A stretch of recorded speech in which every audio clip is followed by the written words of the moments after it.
Aš noriu paklausti, kaip jūs vadovaujatės apyrašu, kai įstatymas įpareigoja 76 straipsnio 3 dalis reikalauja nepanaudotus balsavimo biuletenius dešinį kampą nukirpti.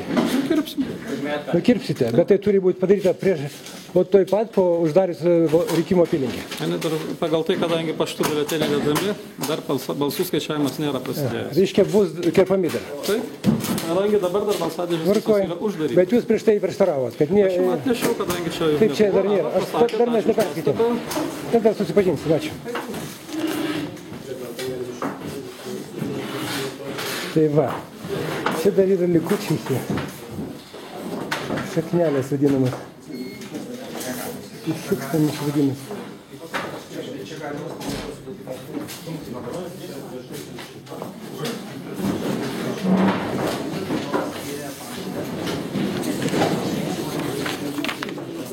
Vadovaujamės Respublikai apyrašu.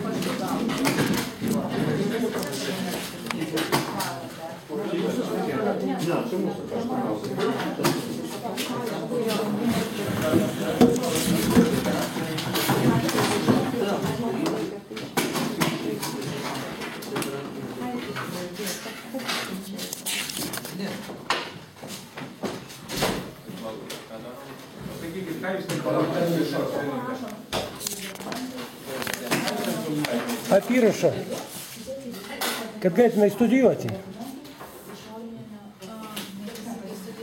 Jis labai panašus į įstatymą, bet ne viskas įrašyta.